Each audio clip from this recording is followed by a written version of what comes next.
আসসালামু আলাইকুম সুপ্রিয় দর্শক, চলে আসলাম এই মুহূর্তে পাওয়া সবচেয়ে গুরুত্বপূর্ণ আবহাওয়ার বিরাট আপডেট নিয়ে।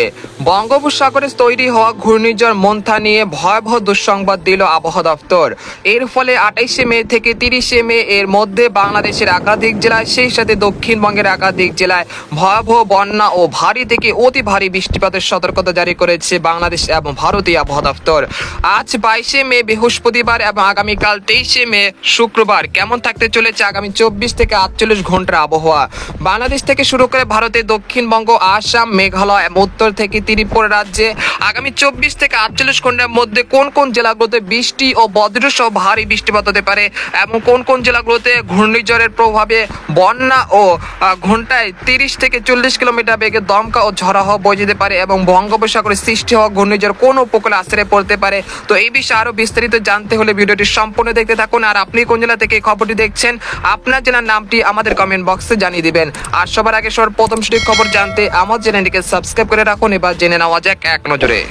বন্ধুরা, এই মুহূর্তে সবচেয়ে আলোচিত বিষয় হলো ঘূর্ণিঝড় মন্থা। সেই ঘূর্ণিঝড় কবে নাগাদ সৃষ্টি হতে পারে এবং কোন উপকূলে আশ্রয় পড়তে পারে, এর গতিবেগ ঘন্টায় কত কিলোমিটার হতে পারে সেটা আপনাদেরকে সবার প্রথম জানিয়ে দেওয়ার চেষ্টা করব। তো আমরা আগামী 27শে মে চলে আসলাম। তো এখানে দেখতে পাচ্ছি যে দক্ষিণ বঙ্গোপসাগরে একটি কিন্তু নিম্নচাপ তৈরি হতে যাচ্ছে, সেখানে কিন্তু একটি ঘূর্ণাবর্ত সৃষ্টি হয়েছে আগামী 27শে মে রাত 12টার দিকে। এরপর আমরা 28শে মে সকাল 9টার দিকে চলে আসার পর এটি কিন্তু একটি নিম্নচাপে রূপ নেওয়ার আশঙ্কা দেখা যাচ্ছে। তারপর 28শে মে রাত বিকেল 3টার দিকে চলে আসার পর দেখতে পাচ্ছি যে এটি একটি সাধারণ ঘূর্ণিঝড়ের রূপ নেওয়ার আশঙ্কা দেখা যাচ্ছে। তারপর 28শে মে গভীর রাতে এটি কিন্তু ঘূর্ণিঝড়ের রূপ নিয়ে নেবে। আর এটি বাংলাদেশের বরিশাল বিভাগ থেকে শুরু করে দক্ষিণবঙ্গের বিশাখাপট্টনম এবং দক্ষিণ উড়িষ্যার যে কোনো উপকূলে আঘাত আনার সম্ভাবনা রয়েছে। বর্তমান পরিস্থিতি অনুযায়ী দেখতে পাচ্ছি যে আগামী 29শে মে সকাল 11টা থেকে বিকেল 4টার মধ্যে এই ঘূর্ণিঝড়টি বাংলাদেশের খৈপুপাড়া, পটুয়াখালী এই অঞ্চলের উপকূল দিয়ে স্থলভাগে আঘাত হানার সম্ভাবনা রয়েছে। সেই সময় বাতাসের সর্বোচ্চ গতি থাকতে পারে ঘন্টা 80 কিলোমিটার। অর্থাৎ এটি দুর্বল একটি সাইক্লোন হতে পারে। এর থেকে বা সিভার সাইক্লোন বা অতি শক্তিশালী ঘূর্ণিঝড় এরকম সম্ভাবনা কোনো দেখা যাচ্ছে না আপাতত দৃষ্টিতে। এছাড়া আরব সাগরে একটি ঘূর্ণিঝড় সৃষ্টি হতে পারে সেই সময়, আর এর নাম হবে ঘূর্ণিঝড় শক্তি। এটা হলো শ্রীলঙ্কা দেওয়া নাম। আর যেটা বঙ্গোপসাগরে তৈরি হবে তার নাম হবে ঘূর্ণিঝড় মন্থা, এটি থাইল্যান্ডে দেওয়া নাম। তো এই ঘূর্ণিঝড়ের প্রভাবে আগামী 28শে মে বিকেল বা রাতের থেকে কিন্তু বৃষ্টি ও ভারী বৃষ্টিপাত শুরু হয়ে যাবে দেশের উপকূলীয় অঞ্চলগুলোতে। তো আপনারা দেখতে পাচ্ছেন যে আগামী 28শে মে সকাল 9টার দিকে কিন্তু দেশের উপকূলীয় অঞ্চল খুলনা, বরিশাল, চট্টগ্রাম বিভাগের বেশ কয়েকটি জেলাতে বৃষ্টি বা বজ্রসহ বৃষ্টিপাত এবং দমকা বাতাস কিন্তু বয়ে যাচ্ছে। সেই সাথে যত সময় যাবে ততই কিন্তু বৃষ্টিপাতের দাপট কিন্তু বাড়তে পারে। এরপর আমরা 28শে মে রাত 12টার দিকে চলে আসার পর দেখতে পাচ্ছি যে রাজশাহী, তারপর হচ্ছে খুলনা, বরিশাল, চট্টগ্রাম এবং দক্ষিণবঙ্গের একাধিক জেলা এই ঘূর্ণিঝড়ের প্রভাবে কিন্তু বৃষ্টিপাত শুরু হয়ে গেছে। এর যে মূল প্রভাব সেটা কিন্তু 29শে মে দুপুর 1টা থেকে 30শে মে সকালের মধ্যে এটি বাংলাদেশের স্থলভাগে আঘাত হানতে পারে। সে সময় বাতাসের সর্বোচ্চ গতি থাকতে পারে ঘন্টায় 80 কিলোমিটার।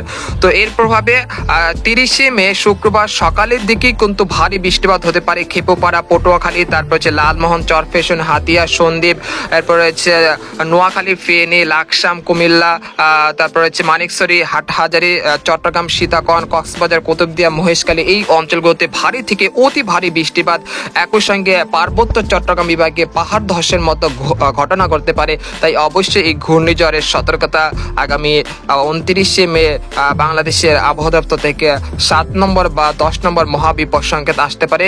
সেই অনুযায়ী আপনারা পূর্ব প্রস্তুতি নিয়ে রাখবেন। তো এর প্রভাব কিন্তু আগামী 31শে মে পর্যন্ত চলমান থাকতে পারে দেশের বেশ কয়েকটি জেলাতে। তারপর 1 জুন থেকে এই ঘূর্ণিঝড়ের প্রভাব কিন্তু কেটে যেতে পারে।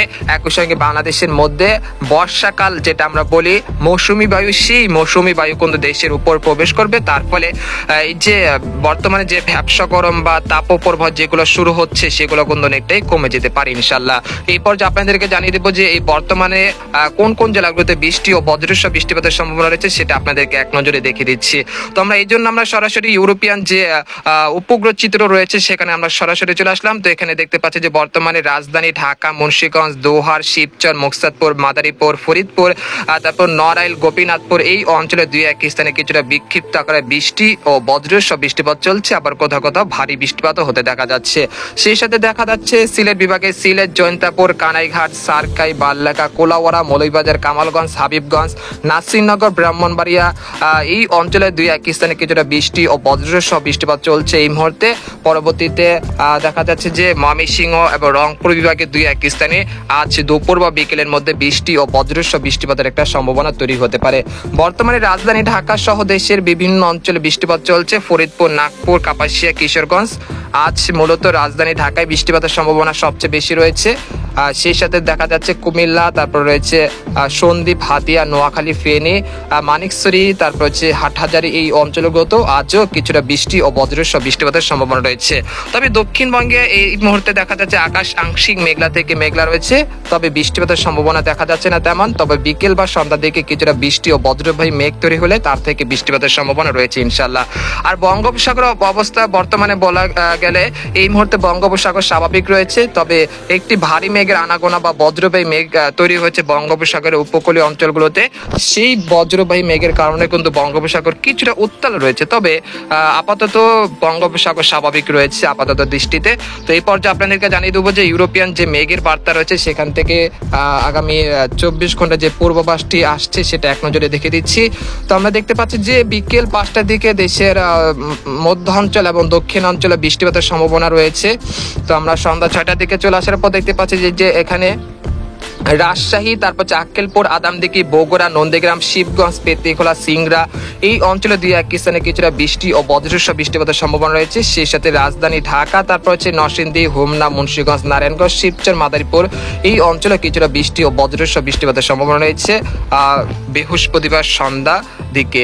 এরপর আমরা রাত 11টার দিকে চলে আসলাম। রাত 11টার দিকে চলে আসার পর দেখতে পাচ্ছি যে রংপুর বিভাগের কুড়িগ্রাম, তারপর হচ্ছে জলঢাকা, দেবীগঞ্জ, ঠাকুরগাঁও, পীরগঞ্জ, লালমনিরহাট, চিলমারি এই অঞ্চলে দুই এক স্থানে কিছুটা বৃষ্টি ও বজ্রসহ বৃষ্টিপাতের একটা সম্ভাবনা রয়েছে। এরপর আমরা শুক্রবার ভোর 4টার দিকে, ভোর 5টার দিকে চলে আসার পর দেখতে পাচ্ছি যে আবারও পুনরায় বৃষ্টি ও ভারী বৃষ্টিপাতের সম্ভাবনা রয়েছে রাজশাহী বিভাগের চাঁপাইনবাবগঞ্জ, মহানপুর, পেত্নীখোলা, সিংড়া, নন্দীগ্রাম, আদামদিঘি, বগুড়া, শিবগঞ্জ, তারপর সরিষাবাড়ি, জামালপুর, তারপর নালিতাবাড়ি, ফুলপুর, বাগমারা, ময়মনসিংহ, নেত্রকোনা, ত্রিশাল এই অঞ্চলে বেশ করে জেলাতে বৃষ্টি ও ভারী বৃষ্টিপাতের সম্ভাবনা রয়েছে শুক্রবার ভোর 5টার দিকে।